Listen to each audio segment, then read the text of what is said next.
July 8, 2025. Dito na nga nagwakas ang pinakamahirap na desisyon na ginawa ko sa aking buhay. Hi Dings, dumating na ba kayo sa point ng inyong buhay na kailangan nyo talagang gumawa ng pinakamatinding desisyon? And sa palagay ko naman siguro yes, dahil bawat isa sa atin ay kailangan talagang dumaan sa ganitong buhay.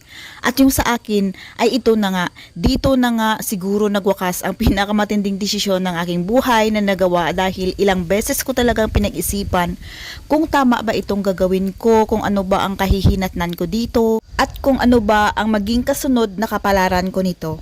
Habang papabilis at papataas ang lipad ng eroplano, napapaisip ako na dito na nga talaga nagwakas ang aking buhay bilang isang OFW.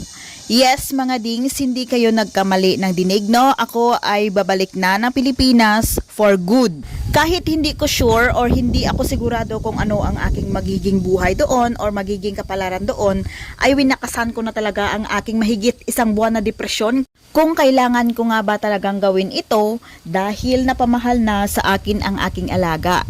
Pero dahil nga naniniwala ako sa kasabihan na walang forever, o siya tayo na at maglipad, umuwi na tayo ng Pilipinas. Bahala na kung ano ang mandatnan. Ang importante, makasama ko na ang aking pamilya sa natitira ko pang buhay.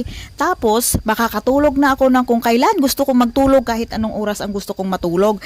Tapos, magagalaan ko na ang mga lugar dito sa aming probinsya na sinasanaol ko lang dati. At alam nyo kung ano ang pinaka-the best?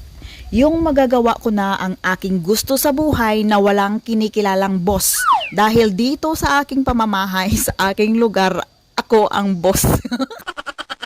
So, as of now mga dings, nandito na po ako sa Pilipinas. Dahil July 8 pa ako nakalapag dito. And doon sa mga gustong manghingi sa akin ng chocolates, ng mga sabon, ng mga coffee, ng mga toothpaste, ay pasensya na mga dings. Limited ang supply ng factory. Anyways, pasensya na talaga kayo dings. Wala talaga akong may maibibigay sa inyo kasi nag-a-adjust na rin ako sa magiging PH life ko. Pero kung pupunta kayo dito sa aking bahay, ay syempre papakainin ko kayo. Hindi naman siguro kayo maselan ano?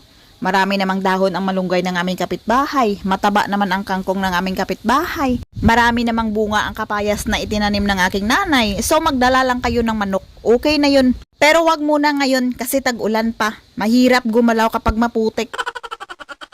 Anyways, mga dings, doon sa mga nagtatanong kung bakit ako umuwi for good, ano kayo gold? Bakit ko sasabihin sa inyo? Joke lang. Ang totoo niyan, pagod na ako sa buhay. Gusto ko na munang magpahinga. Yung bang sarili ko muna. Ganon, mga ganon ba? Iniisip ko